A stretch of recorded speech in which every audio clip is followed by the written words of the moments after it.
मखो बोइलो सुगैगमनं समाहिमरणं जिनगुणसम्पत्तियोतुमज्जं स्वाध्यायवेलायां श्रीमदाचार्यभक्तिकायस्वर्गं करोम्यहम्।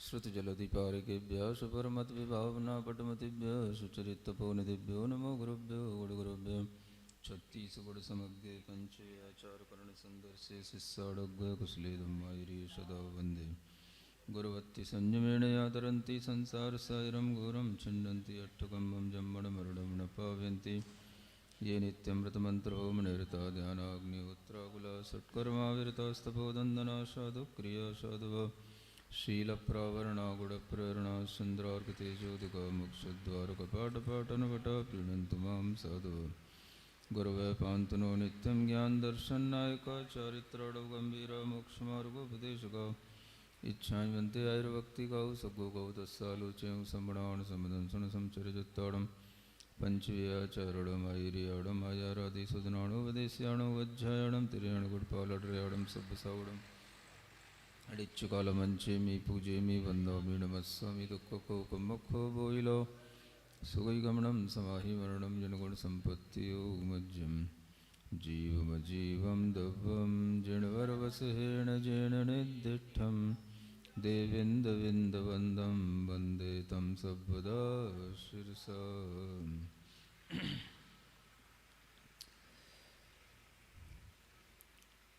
बृहद्द्रव्य संग्रह इस टीका में बहिरात्मा, अंतरात्मा और परमात्मा के बारे में बताया जा रहा था। बहिरात्मा और अंतरात्मा का लक्षण कल आप लोगों ने सुना था। आज परमात्मा क्या होता है उसकी बात सुनते हैं। सुनेंगे ना? परमात्म लक्षणम कथ्यते। अब परमात्मा का लक्षण कहते हैं, सकल विमल केवल ज्ञानेन येन कारणेन समस्तं लोकालोकं जानाति व्याप्नोति तेन कारणेन विष्णुर्वण्ड्यते।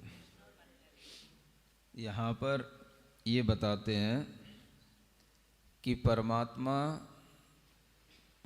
क्या होता है।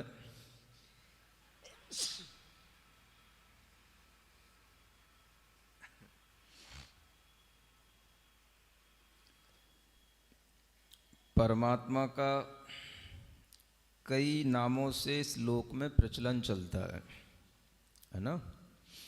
मुख्य रूप से विष्णु भगवान कहे जाते हैं, ब्रह्मा कहे जाते हैं, ईश्वर कहे जाते हैं। इन्हीं को लोग परमात्मा का स्वरूप मानते हैं। जब भी परमात्मा की बात आती है तो यही नाम याद आ जाते हैं सबको। आते हैं ना? कौन भगवान, कौन परमात्मा? तो ब्रह्मा, विष्णु, महेश्वर, इसी को लोक में सर्वत्र परमात्मा के रूप में माना जाता है। तो उसी की परिभाषा बताई जा रही है कि विष्णु किसे कहते हैं। परमात्मा का जो ये नाम है वह विष्णु किस कारण से यथार्थ में पड़ा है ना। तो परमात्मा वह होता है जिसके पास में केवल ज्ञान होता है। पहली बात ये जानना, जब भी परमात्मा की बात आए तो परमात्मा का मतलब क्या? जिसके पास केवल ज्ञान होवे। और वह जो केवल ज्ञान होता है वह बड़ा ही विमल होता है, निर्मल होता है और सकल पदार्थों को जानने वाला होता है। ये केवल ज्ञान की विशेषता है, एक सकल और एक विमल। सुन रहे हो? विमल माने निर्मल, उस ज्ञान में कोई भी मलिनता नहीं होती, इसलिए उसको विमल कहते हैं। और वह ज्ञान परिपूर्ण होता है, इसलिए उसको सकल कहते हैं। तो ऐसा वह जो ज्ञान होता है, उसी ज्ञान के कारण से वह भगवान समस्त लोक अलोक को जानते हैं।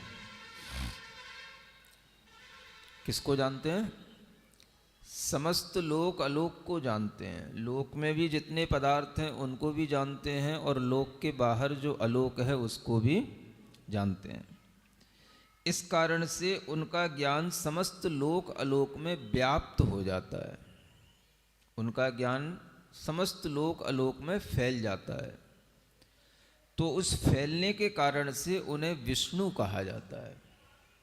विष्णु का मतलब होता है जो पूरे लोक में फैला हुआ हो।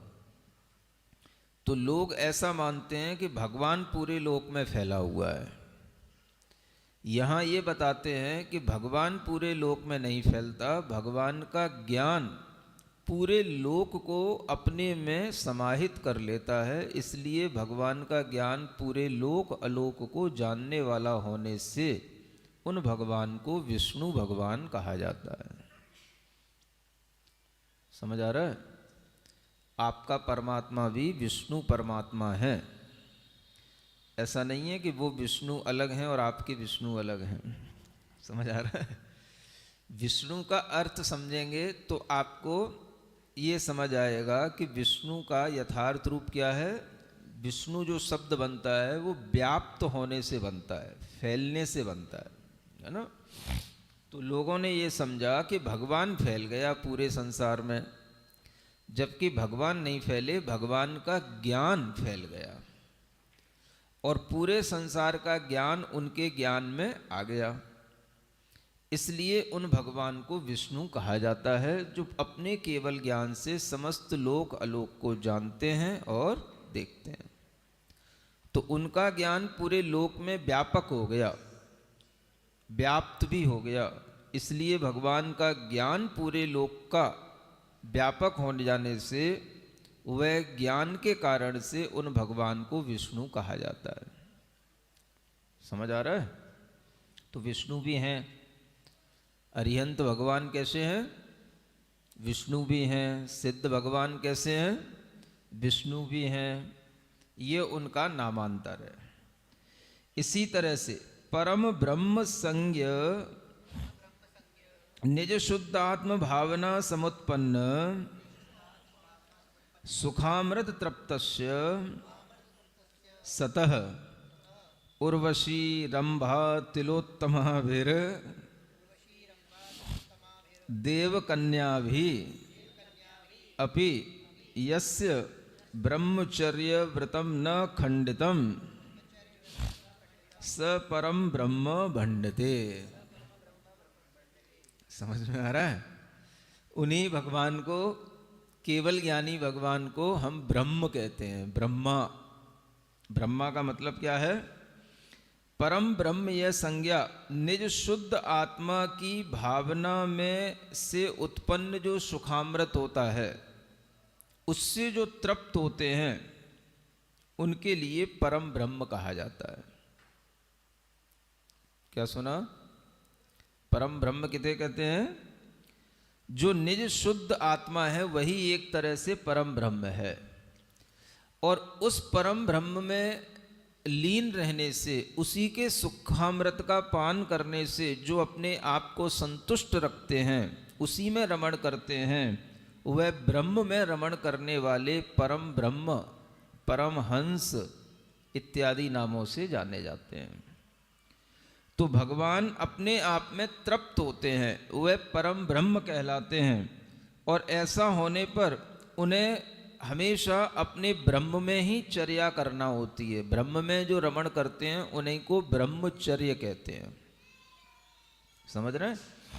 तो जिन्हें अपने स्व शुद्ध आत्मा के सुख का अनुभव होता है, जो अपने ही सुखामृत का रसपान करते हैं वो कभी इंद्रिय सुखों की लालसा फिर कभी नहीं करते। कल भी आपको बताया था कि अंतरात्मा का स्वरूप क्या है, वह इंद्रिय सुख में आसक्ति नहीं रखता। तो जब अंतरात्मा ही इंद्रिय सुख में आसक्ति नहीं रखता तो फिर भला परमात्मा इंद्रिय सुख में आसक्ति कैसे रख सकता है ना।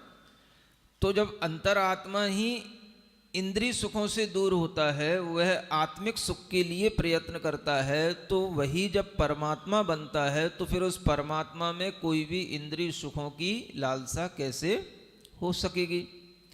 तो इसलिए वह हमेशा अपने वास्तविक सुख में परम ब्रह्म से उत्पन्न जो सुखामृत है उसी में रमण करता है, उसी में लीन रहता है। इसीलिए उसको ब्रह्मचर्य कहा जाता है और उसी को परम ब्रह्म कहा जाता है। ब्रह्म में जो चर्या करे, ब्रह्म में जो रमण करे, उसका नाम है परम ब्रह्म या ब्रह्मचर्य को धारण करने वाला। तो ऐसा जिसके पास में ब्रह्मचर्य होता है उसी को परम ब्रह्म कहते हैं। और उसका परम ब्रह्म में जो अमृत में जो आनंद आता है वह कभी भी किसी भी इंद्रिय सुखों को देने वाले स्त्री आदि सुखों से भी उसका ब्रह्मचर्य कभी खंडित नहीं होता है ना। चाहे उर्वशी हो, चाहे रंभा हो, चाहे तिलोत्तमाएं हो, ये अनेक अनेक कन्याएं देव कन्याओं के रूप में जानी जाती हैं, है ना। और ऐसा भी माना जाता है कि इन देव कन्याओं ने अनेक अनेक लोगों की तपस्याओं को डिगाया है। ऐसा आप पढ़ेंगे अनेक जगह पर। तो इन कन्याओं ने अनेक अनेक तपस्वियों को डिगाया है। तो जो डिग गए वो फिर परमात्मा नहीं रहे, जो नहीं डिगे वो परमात्मा होते हैं। तो इसलिए जो परम ब्रह्म में लीन रहते हैं वह कभी स्त्री आदि के इंद्रिय सुखों की भी लालसा नहीं रखते हुए अपने ब्रह्मचर्य से कभी भी विचलित नहीं होते। अपने ब्रह्म में जो उनकी स्थिति है उससे वह कभी हटते नहीं हैं, उसका खंडन वह नहीं करते हैं। इसीलिए वह परम ब्रह्म परमात्मा कहलाते हैं। तो जब आत्मा परमात्मा की दशा को प्राप्त कर लेता है तो वह परम ब्रह्म कहलाता है और उस दशा में वह अपने ही आत्मिक अनंत सुख का भोक्ता होता है, केवल ज्ञान से सहित होता है। इसलिए वह किसी भी देव कन्याओं से उसका मन कभी भी खंडित नहीं होता। उसको बोलते हैं परम ब्रह्म। समझ आ गया। तो आपके अरिहंत भगवान परम ब्रह्म स्वरूप हैं। बोलो तो, बोल नहीं रहे। समझ में आ रहा है? सामने बैठा करो तुम लोग। केवल ज्ञानादि गुणैश्वर्य युक्तस्य सतो देवेंद्रादयोपि तत्पदाभिलाषिणे संतो यस्याज्ञां कुर्वन्ति स ईश्वराभिधानो भवति। अब तीसरा नाम क्या चलता है लोक में? ईश्वर, महेश्वर। तो ब्रह्मा समझ गए किसको कहते हैं, विष्णु समझ गए किसको कहते हैं। अब ईश्वर की बात करते हैं, है ना। केवल ज्ञानादि गुणों के ऐश्वर्य से युक्त होते हुए, ये सबसे बड़ा ऐश्वर्य है। जिनके पास में केवल ज्ञानादि गुण होते हैं वह गुण ही उनका ऐश्वर्य है ना। ये ऐश्वर्य जिनके पास में होगा उनके लिए अनेक देवों के इंद्र आदि भी उनके चरणों की अभिलाषा करते हैं, उनके पद की अभिलाषा करते हैं, उनके चरणों में नम्र होकर के बैठते हैं। किनके चरणों में? जो केवल ज्ञानादि गुणों से सुशोभित होते हैं। ऐसे परमात्मा के चरणों में देवेंद्र आदि भी अभिलाषा करते हुए हाथ जोड़ करके बैठते हैं। सौदरविंद्र भी बैठते हैं भगवान के चरणों में और क्या करते हैं? उनकी आज्ञा को पालन करते हैं। उनसे चाहते हैं हमें कोई आज्ञा दो और हम उस आज्ञा का पालन करें। इस तरह से अनेक बड़े बड़े इंद्र भी जिनकी आज्ञा का पालन करते हैं उनको वास्तव में ईश्वर कहा जाता है, उन्हीं को महेश्वर कहा जाता है ना। तो अरिहंत भगवान अपने आप में केवल ज्ञानादि गुणों से सुशोभित होने के कारण से ईश्वर कहलाते हैं। ईश्वर बनता है शब्द ऐश्वर्य से, और ऐश्वर्य क्या है, तो उनके आत्मिक गुणों की जो उत्पत्ति हो गई है, उनके अंदर जो अपने ही केवल ज्ञान अनंत सुख आदि उत्पन्न हो गए हैं, यही सबसे बड़ा ऐश्वर्य है ना। लोक में ऐश्वर्य किसे माना जाता है, दूसरों पर अपनी हुकूमत चलाने का नाम ऐश्वर्य समझा जाता है। ऐसा ही है ना, बोलो तो। जो जितनी बड़ी हुकूमत चला सके उसका उतना ही बड़ा ऐश्वर्य है ना। देश का प्रधानमंत्री होता है, वह हुकूमत चलाता है तो उसका ऐश्वर्य कहलाता है। और उस देश पर भी कोई दूसरे देश का और राष्ट्रपति होता है, वो हुकूमत चलाता है, वो चलाना चाहता है, तो वो उससे भी बड़ा आदमी कहलाता है। समझ आ रहा है। इसलिए दुनिया में हर कोई एक देश का राष्ट्रपति दूसरे देश को जीतना चाहता है, दूसरे देश पर अपना अधिकार जमाना चाहता है, उसको अपने अंडर में रखना चाहता है, ताकि हमारी हुकूमत सबसे ज़्यादा बनी रहे। यही उसका ऐश्वर्य कहलाता है। और इसी के लिए सब तरह की राजनीतियाँ, कूटनीतियाँ की जाती हैं। तो जितना भी ऐश्वर्य है वह ऐश्वर्य आज्ञा से बनता है कि हमारी हुकूमत में कौन है। तो बड़े बड़े जो इंद्र होते हैं, बड़े बड़े चक्रवर्ती होते हैं, बड़े बड़े राजा होते हैं, वो भी तीर्थंकर भगवान के चरणों में बैठते हैं और उनकी आज्ञा का पालन करते हैं। इसलिए भगवान अरिहंत देव से बड़ा ऐश्वर्यशाली, तीर्थंकरों से बड़ा ऐश्वर्यशाली कोई भी नहीं होता है। इसलिए वही ईश्वर कहलाते हैं, उन्हीं को हम महेश्वर कहते हैं। समझ आ रहा है। अब सोचो आप, कितना बड़ा ऐश्वर्य होता है तीर्थंकरों का, कि अभी जब वह जन्म भी ना लिए हों, जिनको अभी कोई देख भी नहीं पा रहा, अभी सिर्फ क्या है, गर्भ में आगमन होता है, और आगमन भी पूरा ना हो पाए उससे पहले भी 6 महीना पहले से इंद्र जिनकी सेवा करने के लिए तत्पर हो जाते हैं, कुबेर जिनके लिए अच्छा महल बना देते हैं, रत्नों की वर्षा सुबह दोपहर शाम होती रहती है, आनंद का उत्सव उससे पहले ही शुरू हो जाता है। गर्भ में तीर्थंकर के आने के 6 महीने पहले से ही यह सब शुरू हो जाता है। इतना आज्ञा जिन्होंने नहीं भी दी तो भी उनकी आज्ञा का पालन करने के लिए इतना उतावले रहते हैं बड़े बड़े इंद्र। इसको कहते हैं ऐश्वर्य। सुन रहे हो। कुछ आज्ञा देने के बाद कोई मान ले तो भी कोई बहुत बड़ी बात नहीं है, बिना आज्ञा के केवल प्रभाव से ही काम हो जाए तो और बड़ा ऐश्वर्य कहलाता है। अभी तो तीर्थंकर बालक ने गर्भ में भी आगमन नहीं किया, उससे 6 महीने पहले से ही इंद्रों के माध्यम से, कुबेर के माध्यम से नगरी की रचना होना, प्रतिदिन बरसात होना, रत्नों की अनेक तरह के उत्सव होना, देवों की कन्याएं खुद माता की आकर के सेवाएं करना, ये सब कार्य जो करती हैं इसी को प्रभु का ऐश्वर्य कहते हैं।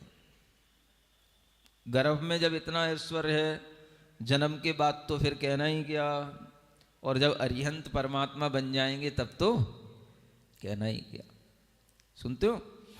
तो अभी जो गर्भ में जीव होता है तीर्थंकर बालक, वो अभी परमात्मा नहीं है, ये ध्यान रखना आप लोग।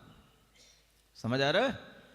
अब 3 आत्माओं में उसको क्या बोलेंगे, 3 तरह की आत्मा है दुनिया में, या तो बहिरात्मा, या अंतरात्मा, या परमात्मा।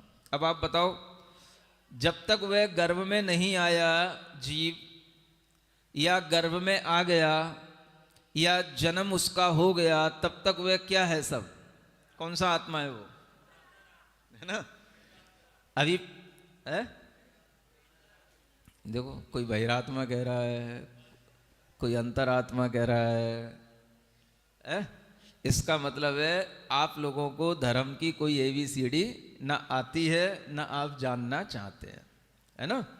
बस केवल पंच कल्याणक करके हु हल्ला करना जानते हैं, बस इसके अलावा कुछ नहीं करना चाहते, है ना। ये तो आपका सौभाग्य है, मैं कहता हूँ ये बहुत बड़ा सौभाग्य है कि पंच कल्याणक में आप तत्व ज्ञान की बात सुन रहे हैं, द्रव्य संग्रह जैसे ग्रंथों की टीका सुन रहे हैं। ये पंच कल्याणक में आपका बहुत बड़ा सौभाग्य है कि आपको ज्ञान के माध्यम से आगे बढ़ाया जा रहा है। समझ में आ रहा है? तो अभी वह जीव जो गर्भ में आया है या आने से पहले स्वर्ग आदि में रहता है, तब तक वह अंतर आत्मा के रूप में होता है, वो बहिरात्मा नहीं है। वो जीव कई जन्मों से अंतर आत्मा की साधना करते करते अपने अंदर इतनी शक्ति प्राप्त कर लिया है कि अब वही जीव इस जन्म में परमात्मा बनेगा, ये मतलब है। समझ आ रहा है? बहिरात्मा बुद्धि तो उसने कई जन्म पहले छोड़ दी और तपस्या की इस बहिरात्म बुद्धि को छोड़ करके अंतर आत्मा में इस तरह से ज्ञान के तप के संस्कार प्राप्त किए, तब जाकर के वह जीव अंतर आत्मा ही परमात्मा बनने के लिए तैयार हो जाता है। सुनते हो?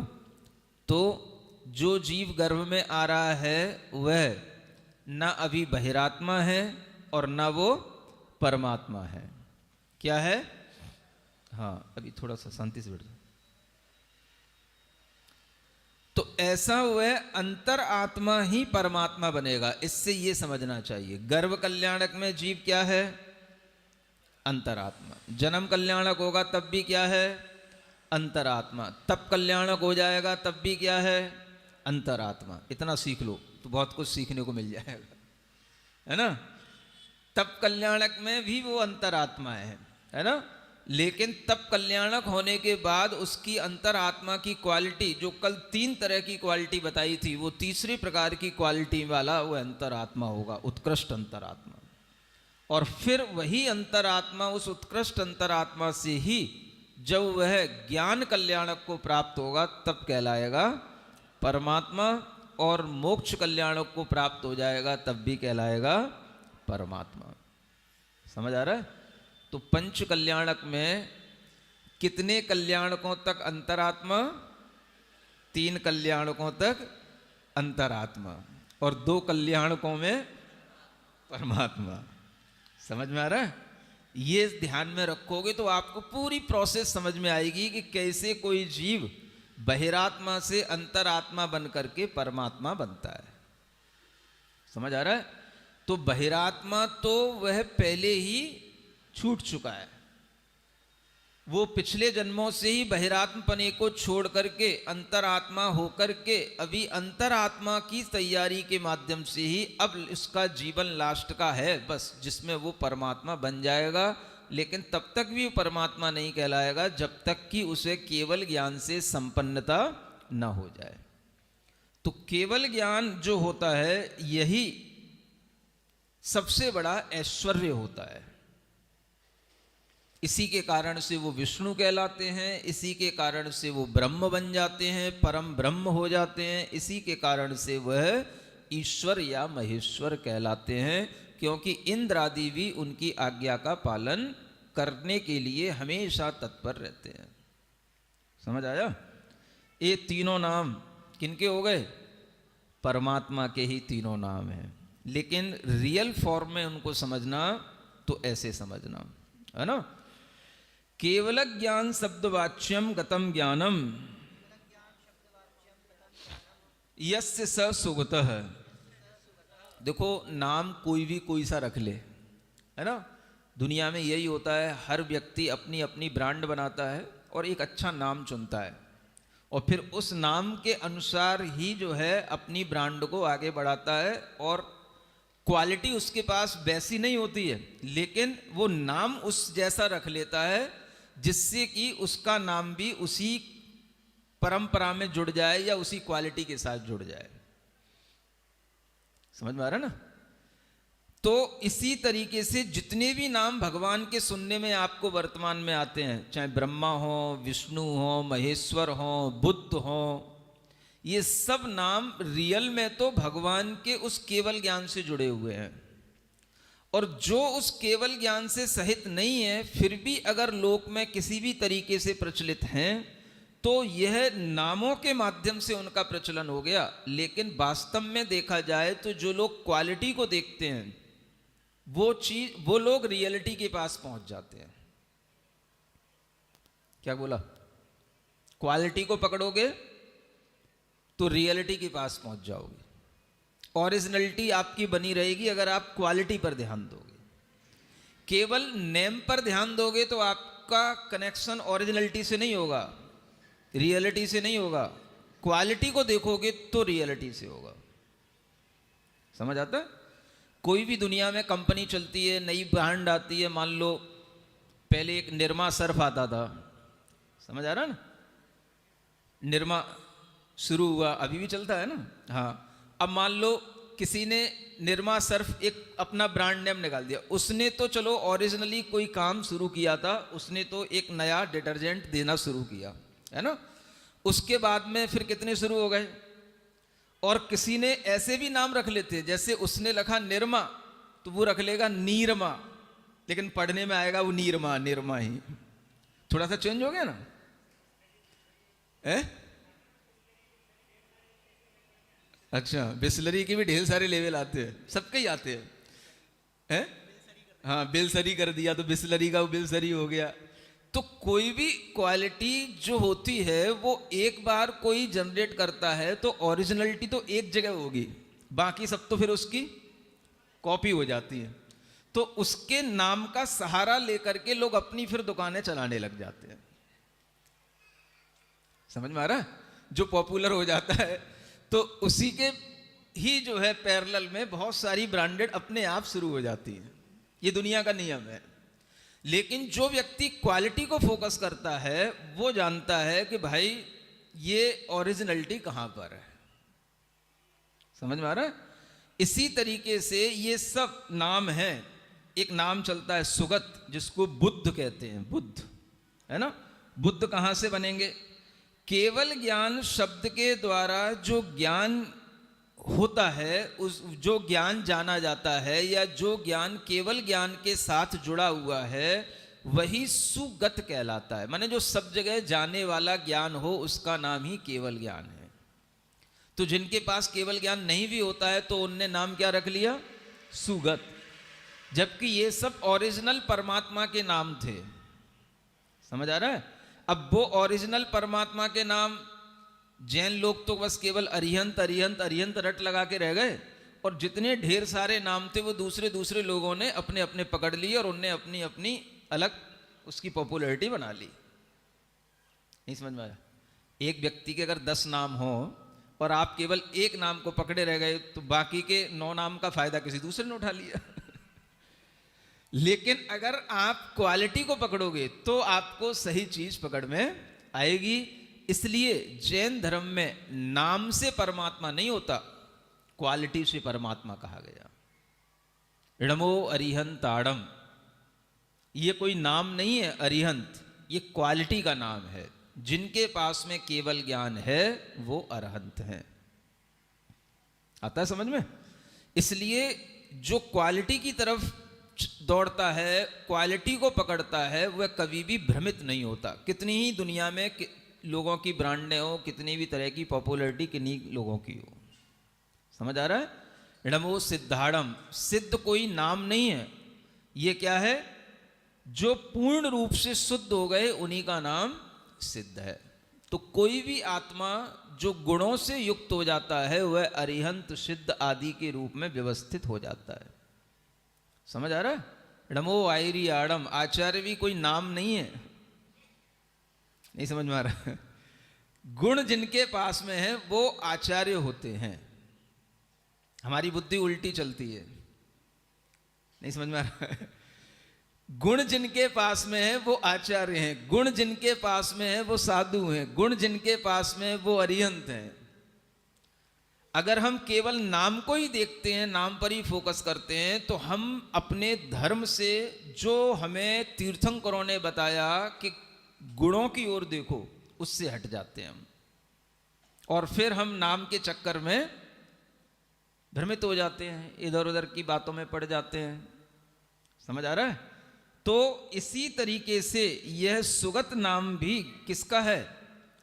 जो अपने केवल ज्ञान से सबको जानते हैं। गति अर्थ में नाम जो होते हैं, गत, वो ज्ञानार्थ में भी होते हैं और जाने के अर्थ में भी होते हैं। समझ आ रहा है? तो जो सबको अच्छे से जानते हैं उनको सुगत कहते हैं। इसी तरीके से शोभनम अविनश्वरम मुक्ति पदम गतः इति सुगत। अगर तुम्हें जाना ही है तो चले जाओ, वहां चले जाओ, मुक्ति पद में चले जाओ, तो तुम्हारा नाम सुगत हो जाएगा।